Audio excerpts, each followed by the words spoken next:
Non, j'ai le plaisir d'accueillir Nicolas Bierne, qui est directeur de recherche CNRS à l'Institut des sciences de l'évolution de Montpellier, où il dirige le département génome, phénome, environnement.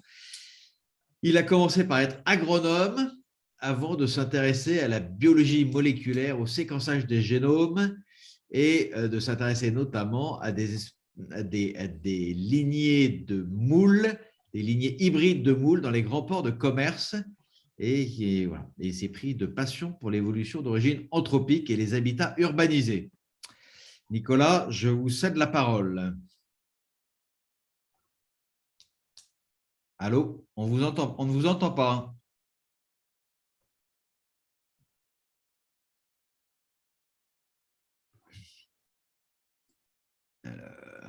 Excusez-moi, vous m'entendez maintenant? Oui, oui, oui, c'est bon.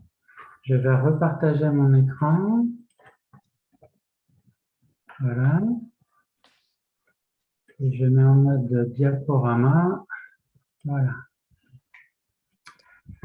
Ok, donc merci pour l'invitation. Moi, je suis un peu un novice dans la recherche portuaire. Donc, je vais essayer de faire de mon mieux. Je pense que j'ai été invité parce qu'on a écrit un post-blog sur le site du CNRS qui s'appelait Les ports des terrains de jeu darwiniens pour les biologistes de l'évolution. Et donc, c'est de ça dont je vais vous parler aujourd'hui. J'aimerais d'abord remercier les personnes avec qui je travaille. Et en premier lieu, Frédéric Viard. Donc, j'aurais bien aimé que ce soit elle qui présente à ma place aujourd'hui parce que c'est vraiment elle qui fait des recherches fantastiques à la fois sur les invasions marines et sur la biodiversité dans les ports. Malheureusement, elle n'était pas disponible aujourd'hui, donc je la remplace du mieux que je peux.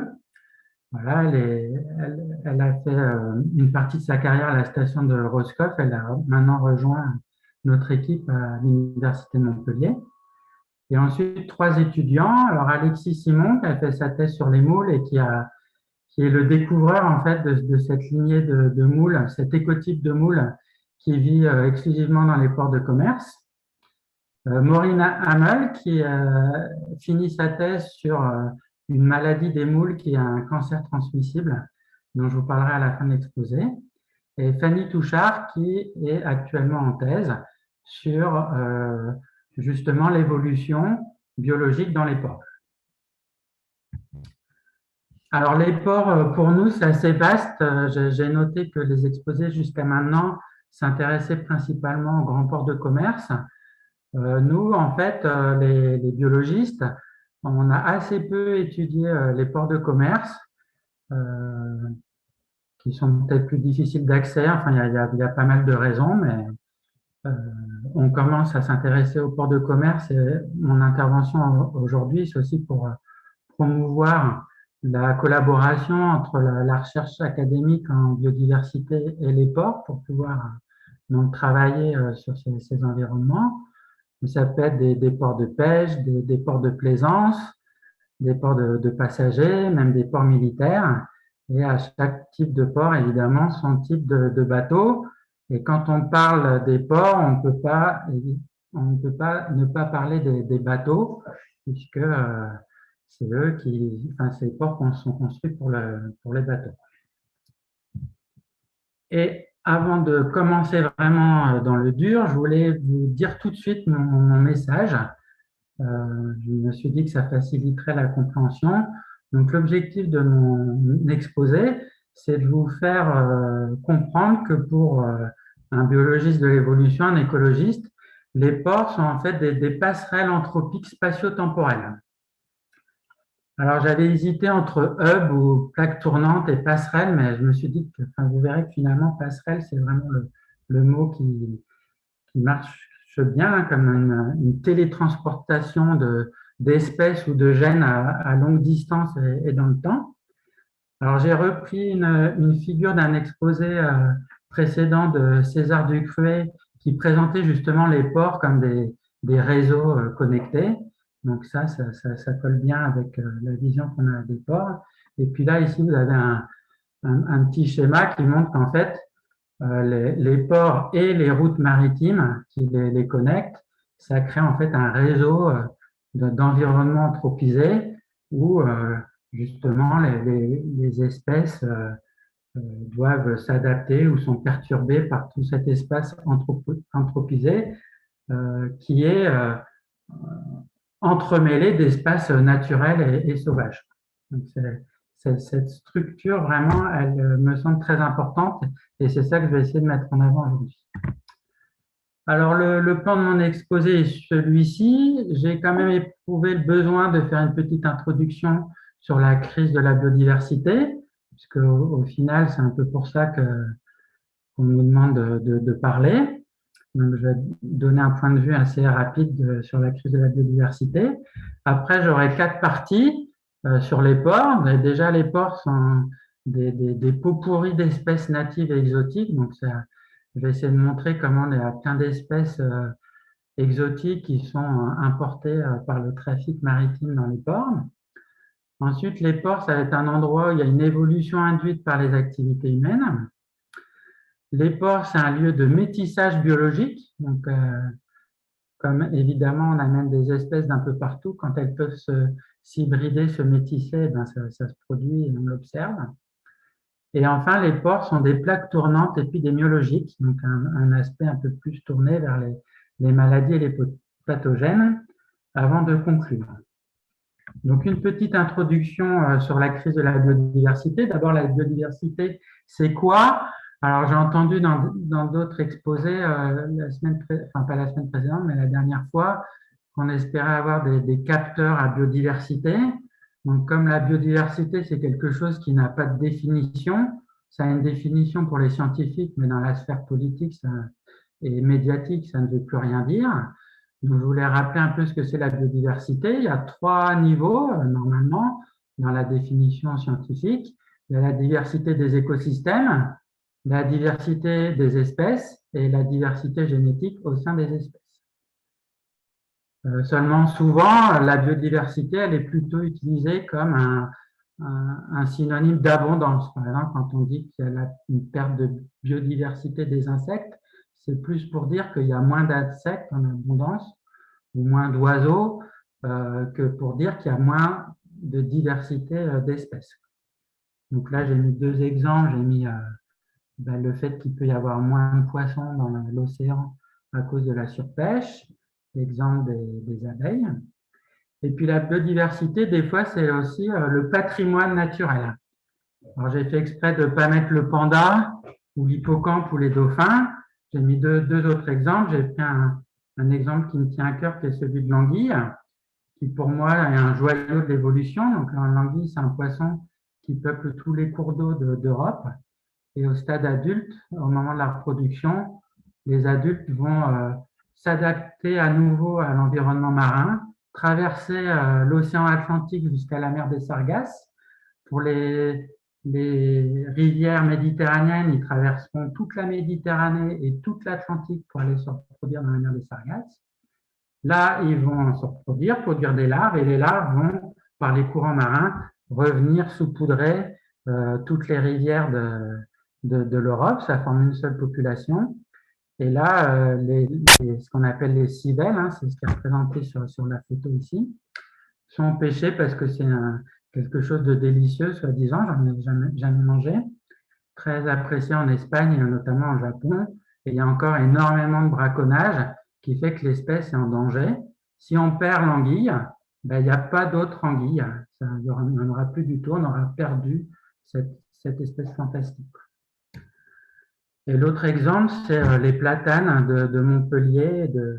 Je n'ai pas mis que des exemples marins, mais les platanes de Montpellier du sud de la France qui sont touchés par un champignon pathogène, le chancre coloré, qui les décime.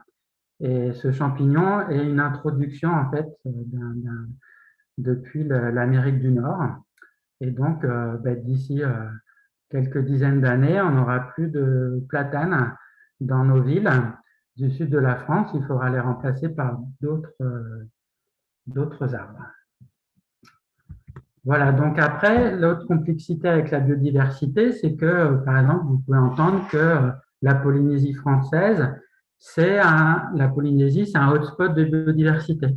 En fait, en nombre d'espèces, c'est pas du tout un hotspot de biodiversité. Là, vous avez la diversité des récifs coralliens. Toute la diversité se trouve ici, en Indonésie, Philippines, ça s'appelle le triangle du corail. Et en fait, la Polynésie, c'est comme une île, hein, c'est à la fois une île terrestre, mais aussi une île marine. Il y a en diversité très peu d'espèces. Par contre, il y en a beaucoup, donc c'est très luxuriant. Donc, en ce sens-là, c'est un hotspot de biodiversité. Et il y a aussi beaucoup d'endémismes, parce que comme c'est loin du centre de diversité, il y a des évolutions qui sont faites. Mais bon, pour chaque espèce ou lignée qu'on trouve en Polynésie, il y a l'espèce ou la lignée sœur qui est trouvée le plus souvent dans le triangle du corail.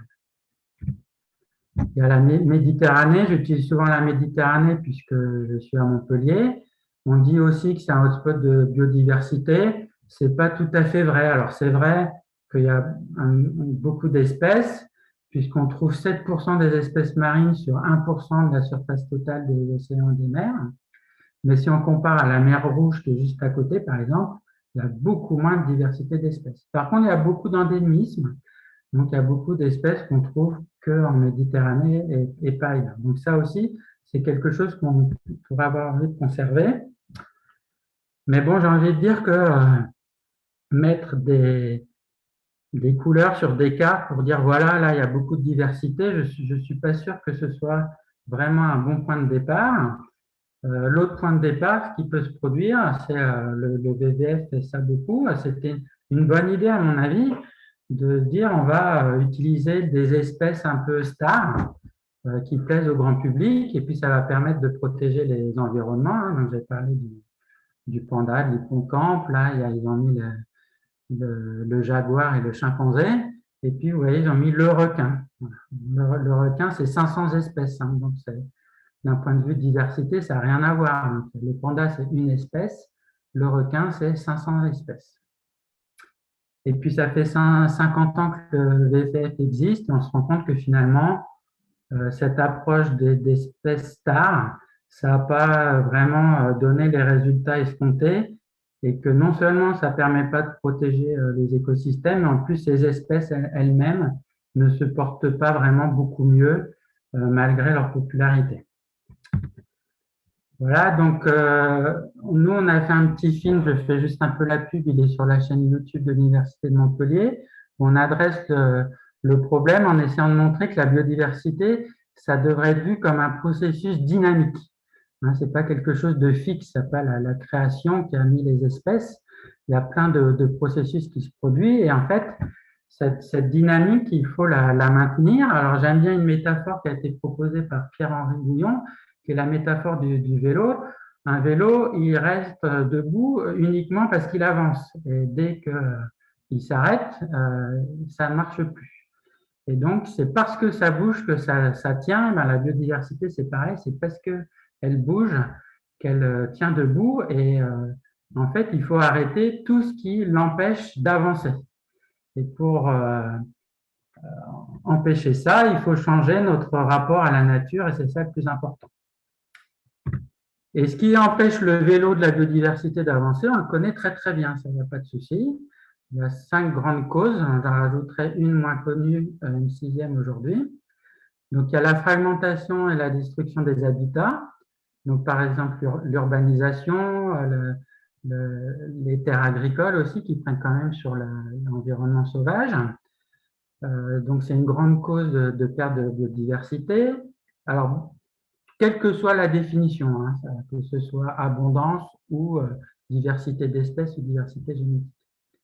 Les invasions biologiques, c'est une cause aussi. Alors, des fois, on parle du frelon asiatique, de l'écrevisse, mais c'est aussi tous les pathogènes, les parasites, les ravageurs qu'on importe, et ça, c'est vraiment une catastrophe qui cause énormément de dégâts à la biodiversité et aussi des dégâts économiques. Il y a la surexploitation, alors la surpêche, la déforestation, tout ce qui est prélevé directement, les pollutions, Le changement climatique, alors en ce moment, on met beaucoup de poids sur le changement climatique, c'est un des facteurs, mais actuellement, ce n'est pas encore le facteur le plus grave de la crise de la biodiversité. La crise de la biodiversité a commencé alors que le changement climatique n'en est qu'à son début, donc ça peut devenir une des causes principales, mais ce n'est peut-être pas encore la cause principale. Et enfin, il y a l'évolution induite par les activités humaines. Donc là, je vais essayer de vous expliquer ça pendant mon exposé. Alors, j'en viens aux ports. Les ports dans tout ça, je suis désolé, j'ai été gentil, j'ai enlevé une flèche. Je n'ai pas mis la surexploitation, bien que vous voyez que la surpêche, il y a les bateaux de pêche qui sont dans les ports de pêche. Et puis, comme les ports sont un peu la clé de voûte du commerce mondialisé, ça joue aussi sur la déforestation, etc. Mais bon, les autres effets sont encore plus importants. Donc, d'un point de vue urbanisation, ça a l'air de rien, mais ça représente quand même 1,5% maintenant des eaux territoriales qui sont urbanisées. Donc, c'est à peu près le même pourcentage que sur le terrestre. Voilà, donc là, je ne parle pas seulement des ports de commerce, hein, il y a les ports de plaisance et toutes les infrastructures offshore. Donc une urbanisation littorale assez importante qui prend la place aux environnements naturels. Les invasions biologiques, donc évidemment le trafic maritime est un vecteur principal des invasions biologiques. Les pollutions, on en a eu une idée avec l'exposé précédent, donc du fait non seulement des peintures anti-fouling des bateaux, mais aussi le fait que souvent il y a des industries polluantes qui sont transportées proches des ports. Hein. Là, j'ai mis le port de Houston, dont je reparlerai après, hein, qui est connu pour son industrie pétrochimique, évidemment, au Texas. Le changement climatique, là, c'est un peu comme il y a des effets directs et indirects. Là, j'ai mis des effets directs avec les émissions des navires, mais comme les ports sont les plaques tournantes du commerce, il y a énormément d'effets indirects sur le changement climatique. Et enfin, les évolutions induites par les activités humaines. Et donc, aujourd'hui, je vais parler que de deux choses, les invasions biologiques et les évolutions induites par les ports et le trafic maritime. Donc, tout d'abord, les ports sont des pots pourris d'espèces natives et exotiques. Alors, comment on mesure la diversité dans les ports? Il y a plusieurs approches. L'approche old school, je veux dire, et puis l'approche plus moderne. Les deux sont efficaces. Alors là, par exemple, vous avez un plongeur qui va ramasser toutes les espèces qu'il trouve dans les ports, sur les coques des bateaux, sur les quais. Ici, vous avez des collecteurs qu'on peut placer dans l'eau et puis tout ce qui se fixe dessus est récupéré. Et là, ici, c'est un prélèvement d'eau. Alors ça, c'est la méthode moderne. Vous allez voir, on prélève l'eau et puis on analyse l'ADN qui est dans l'eau pour avoir un inventaire des espèces qui se trouvent dans le port. Alors la façon old school qui est toujours quand même très efficace, c'est ça. Hein, on récupère les espèces, on les identifie, on les compte. On fait ça bien en mettant des quadras pour avoir une idée de la superficie échantillonnée. La méthode moderne d'ADN environnemental, c'est ça. Donc, les organismes, en fait, libèrent des cellules dans l'eau et donc leur ADN. Il y a aussi des organismes qui sont planctoniques, qui sont directement dans l'eau, et puis, ou qui ont une phase de leur cycle de vie qui est dans l'eau. Donc, on prend l'eau, on la filtre, on extrait l'ADN. Alors, il peut y avoir des filtrations spécifiques pour éliminer les bactéries, les virus. On amplifie des régions de l'ADN qui nous intéressent. Donc, là aussi, ça permet de ne pas étudier tout l'arbre de la vie. On peut quand même se focaliser sur des groupes, sur les animaux, par exemple, les algues, des choses comme ça. Après, on séquence tout ce qui bouge et puis grâce aux séquences d'ADN qu'on appelle maintenant des barcodes moléculaires ou des barcodes ADN, on arrive à compter le nombre d'espèces qu'on a dans les corps.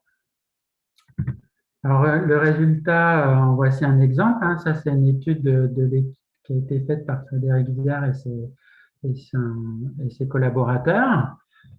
Alors, à différentes périodes de l'année, hein, en automne, au printemps, et ici, c'est dans des marinas, hein, ce n'est pas des ports de commerce, des marinas tout autour de la Bretagne.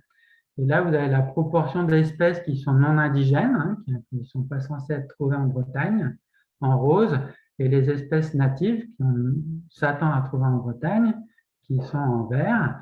Et vous voyez que les deux approches, soit l'ADN dans l'eau, l'ADN environnemental, soit le décompte des espèces, donnent le même résultat. J'ai oublié de dire qu'ici, il se concentre uniquement sur les espèces sessiles. Hein, donc, c'est des invertébrés qui se fixent sur les coques des bateaux ou sur les quais, sur toutes les structures solides des ports. Ce n'est pas les poissons et ce qui vit en pleine eau. Alors ça, c'est une étude de la littérature sur des ports de commerce cette fois, qui donne la relation entre le trafic mesuré en tonnes de biens échangés dans divers pays européens et la proportion d'espèces exotiques, d'espèces non natives introduites.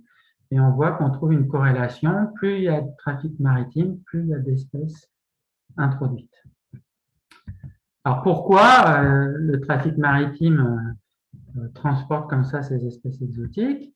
Le suspect numéro 1, vous en avez tous entendu parler, c'est les eaux de ballast. Donc, comme vous savez tous, hein, les bateaux, quand ils sont à vide, ils se remplissent d'eau dans leur ballast. Et puis, quand ils se chargent de marchandises, ils vident l'eau de leur ballast. Et à chaque fois, en mettant l'eau, ils prennent tous les organismes qui sont dans l'eau, des organismes planctoniques ou des phases larvaires d'organismes benthiques. Et moi, ce que j'ai découvert, c'est que dans les ballasts, en fait, les larves deviennent des adultes et peuvent se reproduire dans les ballasts. Et c'est tout un écosystème, en fait, qu'on a dans les ballasts des navires. Hein. Ce n'est pas juste la larve qui reste dans le ballast. Ça devient vraiment un adulte qui se reproduit et qui est...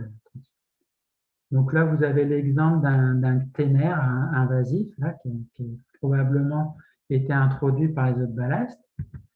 Mais moi, ce qui m'intéresse, qui est un peu, enfin, qui est connu, mais je trouve qu'on devrait plus insister, c'est le biofouling, c'est-à-dire tous les organismes qui sont fixés sur les navires. Donc là, j'adore cette photo. Vous avez un plongeur à côté d'une hélice d'un navire et il regarde dans ce trou-là, ici, hein, le trou de l'hélice. Et qu'est-ce qu'il voit? Une jolie population de moules qui vit là, tranquille, en pleine forme. Alors, dans cette étude-là de 2011, ils avaient mesuré dans 2 ports canadiens, à Halifax et Vancouver, le nombre d'espèces sur les navires, dans les eaux de ballast, dans les sédiments des ballasts et dans le fouling. Et vous voyez que même s'il y a plus d'espèces dans les eaux de ballast, il y a aussi beaucoup d'espèces qui se trouvent sur le fouling, donc fixées à divers endroits des bateaux, souvent des endroits inaccessibles au nettoyage.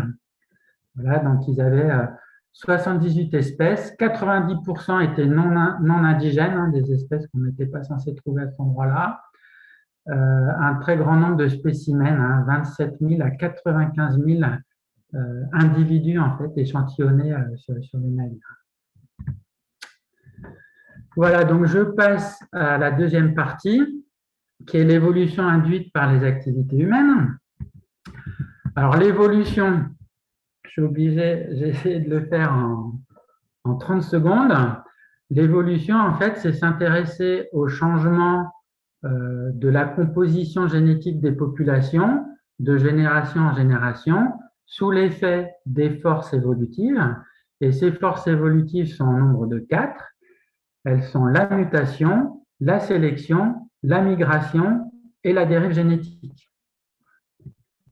Donc moi, mon travail principal, en fait, c'est d'essayer de comprendre l'effet relatif de ces 4 forces évolutives sur l'évolution de la composition génétique des populations. Alors, la mutation, ce n'est pas une force évolutive très efficace, hein, ça ne fait pas changer énormément la composition génétique des populations, mais c'est la seule force qui amène de la diversité, qui amène de la nouveauté. Donc, il y a les mutations qui sont visibles à l'œil nu parce qu'elles ont un effet phénotypique.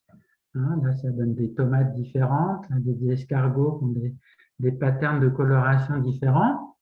Et puis là, des éléphants qui ont soit des défenses, soit pas de défense. Et puis, il y a toutes ces mutations qui ne sont pas visibles à l'œil nu. Alors, les mutations visibles à l'œil nu sont dues à des mutations sur l'ADN, hein, derrière. Mais il y a plein de mutations sur l'ADN qui ont des effets moléculaires qui ne se voient pas à l'œil nu parce que ça va jouer sur les processus moléculaires, enzymatiques et cellulaires. Et c'est ça qu'on étudie le plus. Hein, je ne rentre pas trop dans les détails. Et là, j'ai mis l'exemple d'un récepteur aux hydrocarbones, voilà, qui fait que quand on a une délétion c'est une coupure dans l'ADN qui rend le gène non fonctionnel, et ben en fait les hydrocarbures sont moins toxiques sur les poissons qui ont cette délétion. Donc ils résistent mieux à la pollution aux hydrocarbures. Donc voilà pour les mutations, la variation génétique, le fuel de l'évolution. Donc là, j'ai mis que des mutations qui ont un effet. Donc on étudie aussi plein de mutations qui n'ont pas d'effet fort, mais je ne rentre pas dans les détails, je me concentre sur les mutations qui ont un effet. Après, il y a la sélection. Alors, la sélection naturelle, c'est 3 ingrédients. C'est d'abord un changement de l'environnement, et ça, c'est très important. Il faut que l'environnement change pour qu'il y ait sélection. Il y a une variation héritable, donc les mutations, hein, qui peuvent être des nouvelles mutations, des variations qui existent déjà dans la population. Et enfin, la sélection naturelle. Donc là, j'ai pris l'exemple d'une évolution induite par l'homme, qui est le cas des éléphants. Donc, les éléphants, avant que l'homme vienne les embêter, ils avaient comme prédateurs, j'ai mis les lions. Et puis après, les hommes sont arrivés pour les chasser pour leur défense. Donc ça, c'est le changement d'environnement. J'ai fait exprès un environnement, ce n'est pas forcément la température ou la salinité. Hein. Il y a plein de sortes d'environnements. Donc là, l'environnement, c'est quel prédateur et qu'est-ce qu'il recherche sa cible. La variation, c'est des éléphants qui ont des défenses ou qui n'en ont pas. Donc, avant le changement environnemental, il y avait plutôt un intérêt à avoir des défenses. Et donc, la mutation, c'est cette, oui, je ne l'ai pas dit, mais c'est dû à une délétion aussi dans un gène qui s'appelle AMELX. Voilà. Donc, au début, avant le changement environnemental, les éléphants qui n'ont pas de défense, ils sont plutôt défavorisés. Et après le changement environnemental, ben, il y a plutôt un avantage à ne plus avoir de défense puisque les chasseurs, eux, s'intéressent aux défenses. Et donc, les éléphants qui n'ont pas de défense survivent mieux et se reproduisent mieux et donnent plus de descendants pour les générations futures. Voilà la sélection naturelle. Alors, un exemple dans les ports. Je reprends le port de Houston, hein, célèbre pour sa pollution aux hydrocarbures. Donc, le port de Houston, il se trouve ici. Alors, vous avez 3 sites qui sont très pollués aux hydrocarbures. Ici, il y a R3. Des sites qui sont moyennement pollués aux hydrocarbures et des sites qui ne sont pas pollués aux hydrocarbures. Donc, ça, c'est le changement environnemental. Pas pollué, pollué. La variation héritable, c'est la délétion dans le gène de l'aryl hydrocarbure réceptor. Et le résultat, c'est la fréquence du génotype. Donc, vous avez le wild type, désolé, c'est l'allèle originel, ancestral, la délétion, et on voit que l'allèle délété, en fait, le gène délété, est en forte fréquence dans les sites qui sont fortement pollués. Donc ça, c'est un très bel exemple qui a été publié dans Science l'année dernière.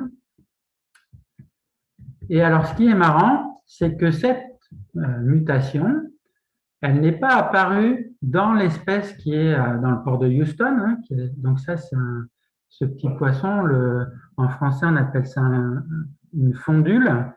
C'est un killifish en anglais. Donc celui qui vit dans le port de Houston, c'est Fondulus grandis.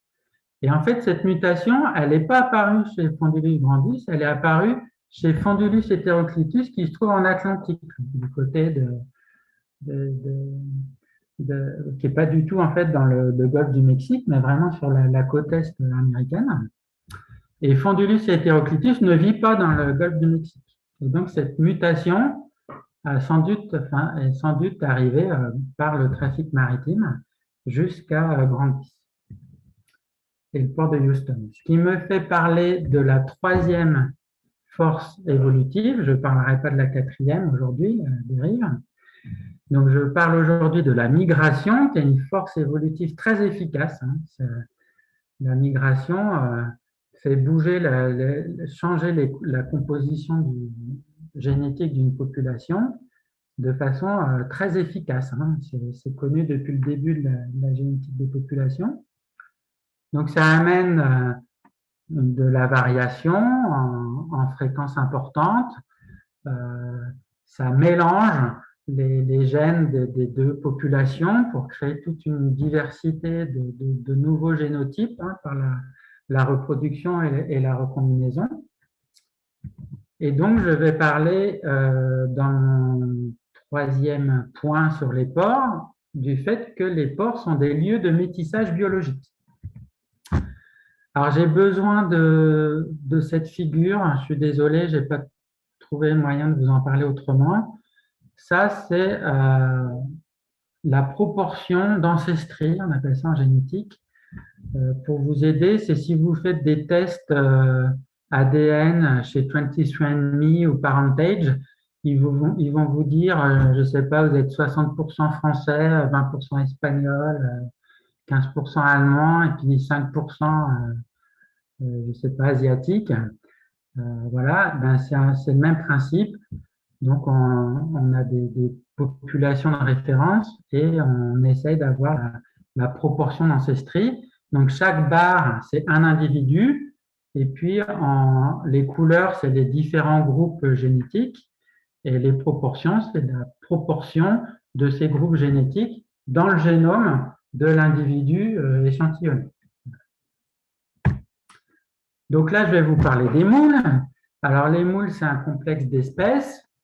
Il y a 3 espèces dans l'hémisphère nord, Mytilus trossulus en vert, qu'on trouve dans le Pacifique, au Canada côté Atlantique et puis en mer Baltique en Europe, un petit peu aussi en Scandinavie.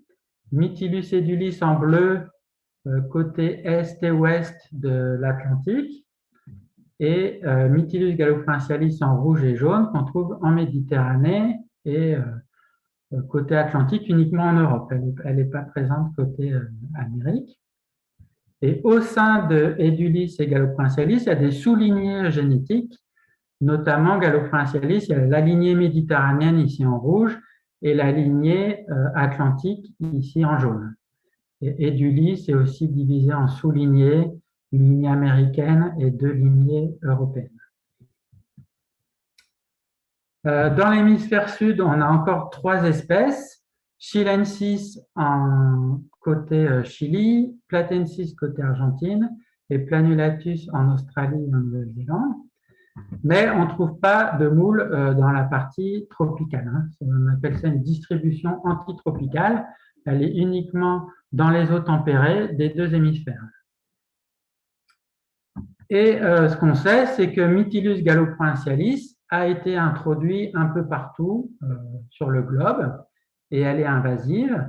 Elle a été introduite en Australie, en Asie, sur la côte ouest américaine, en Argentine et au Chili, ainsi qu'en Afrique du Sud. Donc tout ça, on pense que c'est à la fois par le trafic maritime, mais aussi des fois pour l'aquaculture. Hein. Ce n'est pas toujours le trafic maritime. Alors, ce qui est intéressant, c'est que le plus souvent, elle s'est hybridée avec l'espèce native. Donc ici, en Australie, c'est assez intéressant parce qu'on montre qu'on a à la fois la lignée méditerranéenne et la lignée atlantique qui ont été introduites, donc en rouge et en jaune, et qu'à chaque fois, elle s'est admixée, elle s'est hybridée avec la lignée native, donc de Planulatus en orange. Donc, vous voyez les proportions dans ces stries ici qui sont intermédiaires. Donc, les génomes de ces moules sont des mélanges de Planulatus et de Gallo méditerranéenne ou de Planulatus et de Gallo atlantique. Par contre, en Californie, bien qu'elles s'hybrident, ça ne s'est pas trop mélangé. Elles sont plutôt restées en formant des génotypes bien séparés. En Australie, ça s'est complètement mélangé. Et nous, avec Alexis, on s'est intéressé à des ports de commerce. Donc, 5 ports de commerce. C'est un peu compliqué pour vous dire pourquoi on s'est mis à échantillonner dans les ports, mais en gros, on cherchait quelque chose d'autre et puis on est tombé sur cette lignée qu'on n'attendait pas à découvrir. Donc, on a échantillonné à Saint-Nazaire, à Brest, Saint-Malo, Cherbourg et Le Havre. Et avant de vous montrer les résultats, il faut noter ici que les populations naturelles sont édulis autour de Le Havre et de Cherbourg. Elles sont gallo-provincialis autour de Saint-Malo et Brest. Et à Saint-Nazaire, principalement édulis, mais il y a quelques gallo-provincialis qui traînent aussi. Et voilà ce qu'on a observé. Donc, c'est pour ça que je voulais vous montrer ces barres avec les proportions d'ancestrie. On a des moules qui sont un mélange de gallo méditerranéennes, hein, donc les gallos qu'on n'a aucune raison de trouver côté Atlantique, qui ont été importés forcément, et du lys en bleu. Donc, c'est des hybrides en fait. Hein. Toutes les moules qu'on trouve dans le port sont des hybrides à des degrés plus ou moins variables, mais en gros, autour de 70%, 30%, 70% gallo-méditerranée, 30% et du lys. Puis dès qu'on sort du port, je ne sais pas si ça se voit bien, mais là il y a une digue. Dès qu'on va de l'autre côté de la digue ici, ben, on trouve des édulis. Puis si on va 12 km, 29 km, 16 km du port de Havre, on n'a que des édulis. Donc 12 km pour des moules, c'est rien du tout. Hein. C'est une distance vraiment très, très faible. Normalement, on ne devrait pas trouver de différences génétiques sur cette échelle spatiale. Et puis à l'entrée du port, il y a coexistence entre ces moules qu'on a appelés les moules des docks, en fait, ces hybrides, et les moules natifs qui sont édulis. On a trouvé la même chose à Cherbourg. Vous voyez qu'on a pas mal échantillonné hein, à Cherbourg. Donc, en dehors du port, c'est des édulis. À Saint-Malo, on a retrouvé ces moules des docks hybrides. Cette fois, c'est des gallo-provincialis qui sont à l'extérieur, des gallo-provincialis d'Atlantique. Hein, c'est pour ça qu'elles sont en jaune. Et dans le port de Saint-Nazaire, on a encore retrouvé ces moules de dock qui coexistent avec le génotype natif donc, qui est édulis. Et enfin, le port de Brest. Alors, le port de Brest, c'est un peu plus compliqué. Là, il y a toute la rade. Là, le petit carré, c'est un zoom qu'on retrouve ici. Et donc, en fait, dans le port de Brest, on trouve les moules des docks dans le port de Brest, mais elles se sont aussi échappées et ont colonisé la rivière de l'Elorn qui se trouve ici. Vous voyez, on a les moules des docks.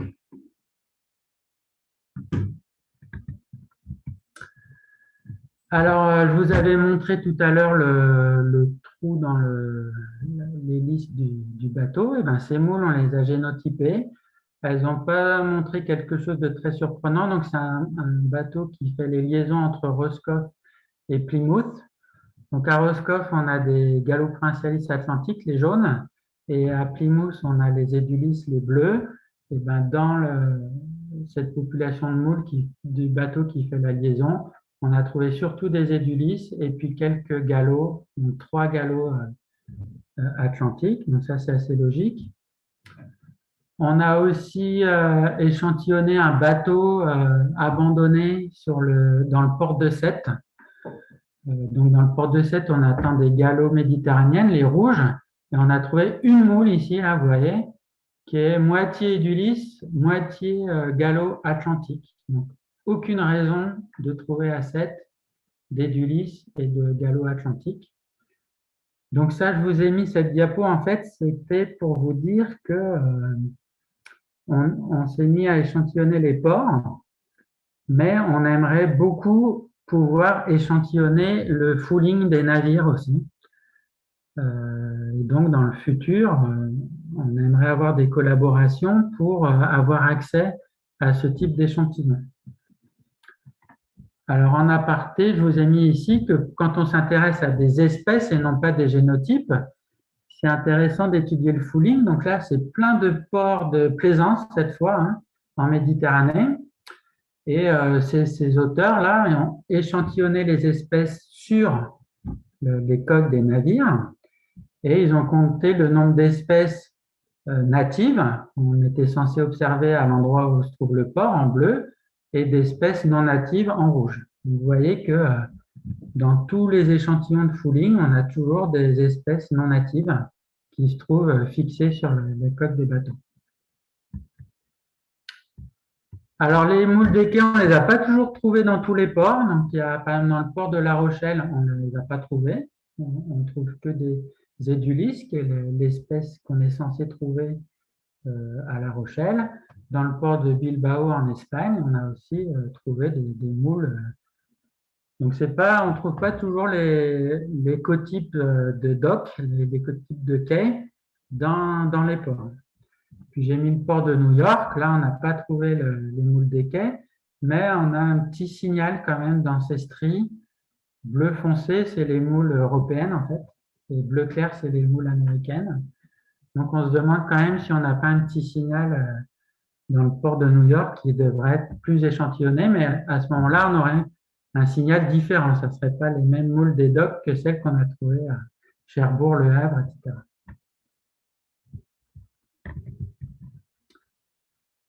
Et puis, alors, j'en suis là, 40 minutes. Alors, je vous ai mis un autre exemple d'hybridation qui est très intéressant.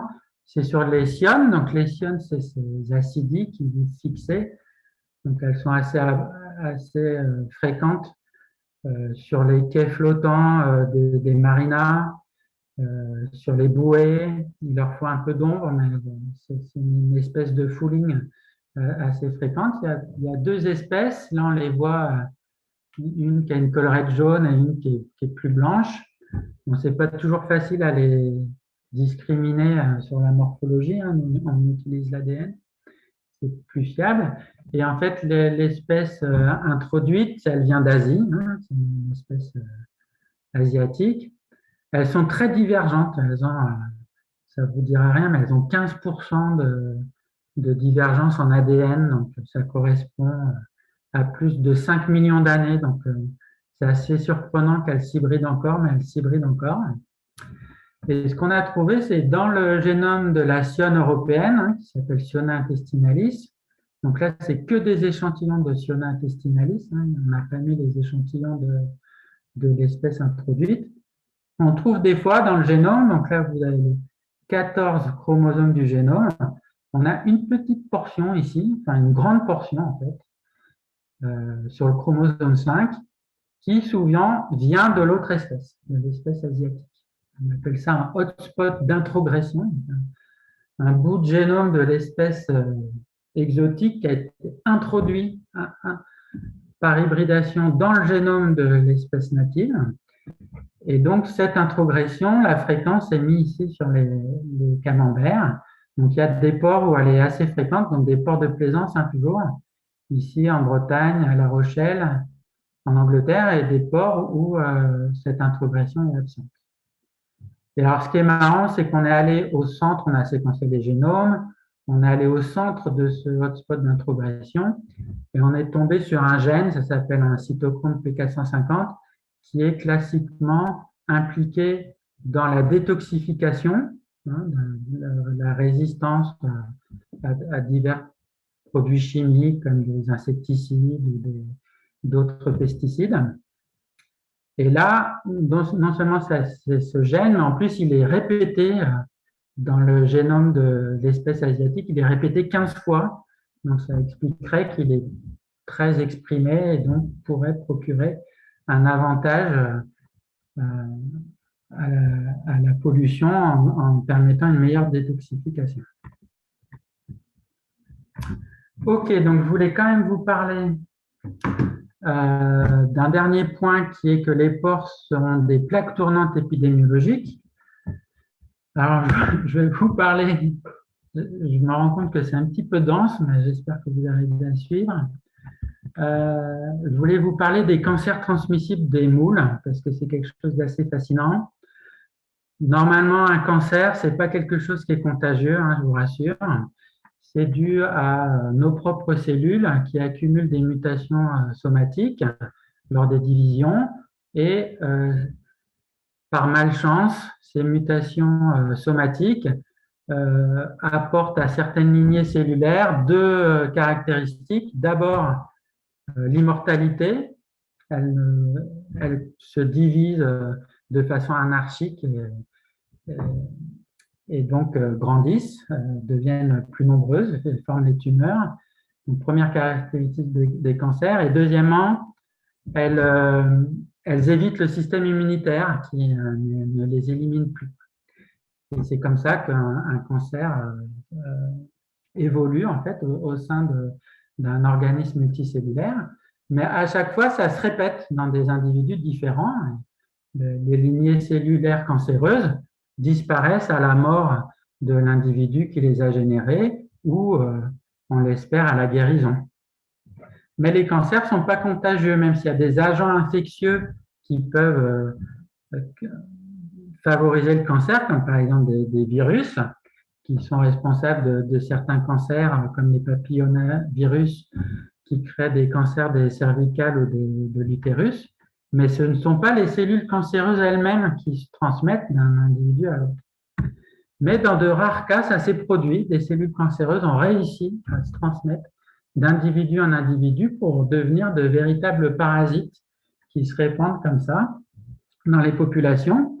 Les deux exemples les plus connus, c'est une tumeur faciale du diable de Tasmanie qui est transmise par morsure lors des combats. Et donc, ils transmettent leurs cellules cancéreuses comme ça et la tumeur se propage de diable de Tasmanie en diable de Tasmanie.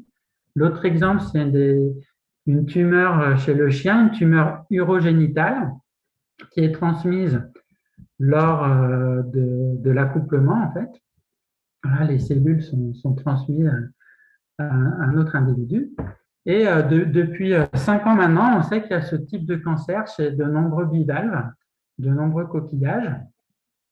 Au moins ces 5 espèces, hein, la mie, la coque, les moules, et 2 types de palourdes. La Vénus, cette palourde-là, qui s'appelle Polytapes aureus. Donc, chez les coquillages, c'est une sorte de leucémie. Les cellules donc, cancéreuses sont retrouvées plutôt dans l'hémolymphe des coquillages. Et on pense que la transmission se fait par filtration en fait, des cellules qui sont émises dans l'ovule. Donc, nous, on s'est intéressé à ce cancer transmissible chez les moules.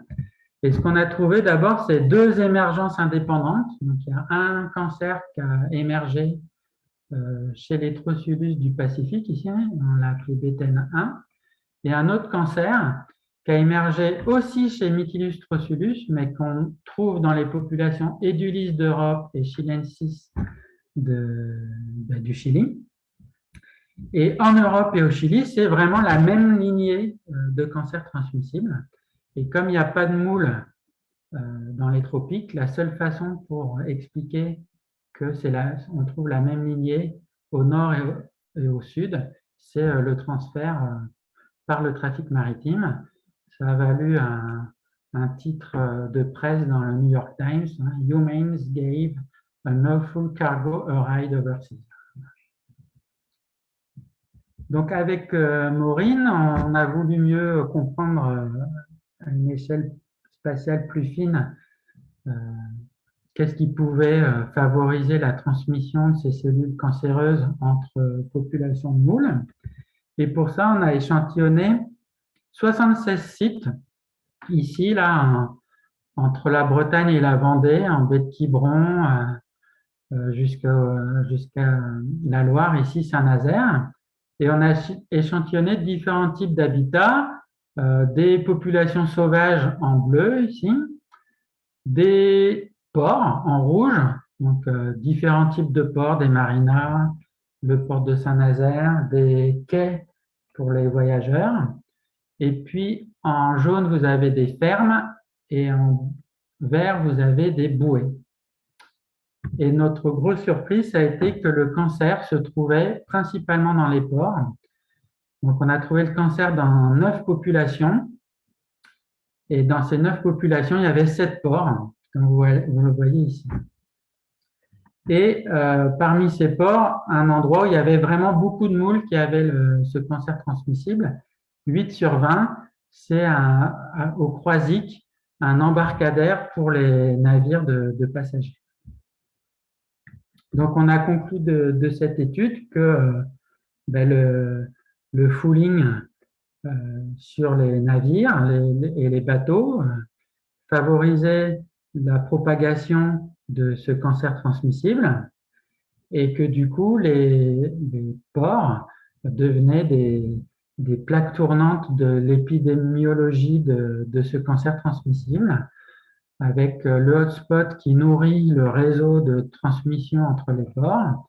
Et puis, vous pouvez aussi avoir ce qu'on appelle du spillover, c'est du débordement, c'est-à-dire que les cancers qu'on trouve préférentiellement dans les ports vont aussi être trouvés dans les populations naturelles qui se trouvent à proximité de ces ports.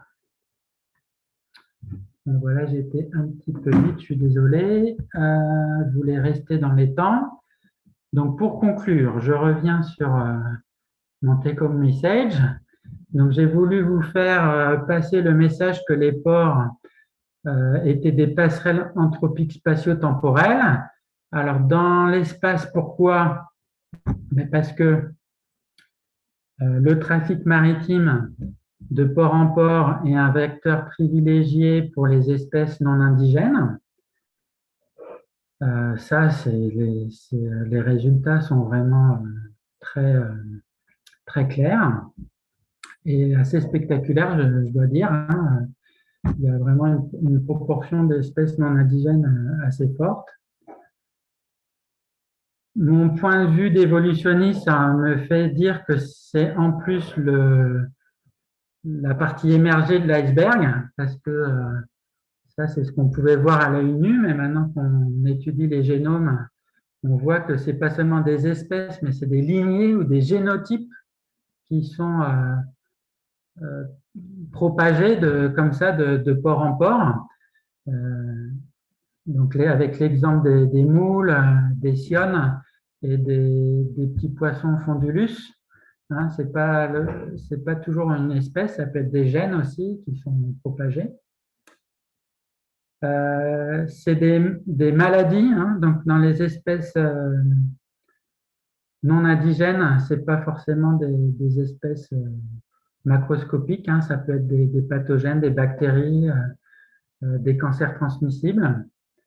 Donc ça apporte des nouveaux pathogènes, des nouveaux parasites qui deviennent des maladies émergentes, localement.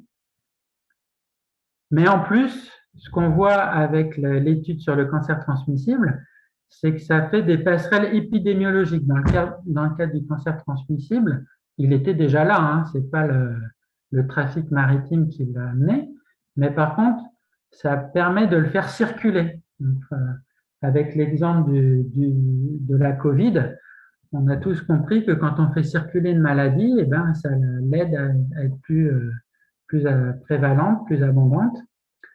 Et donc là, on propage la maladie de façon plus efficace et donc ça lui permet de se maintenir à des niveaux supérieurs que ça ne le serait en absence de ces propagations anthropiques.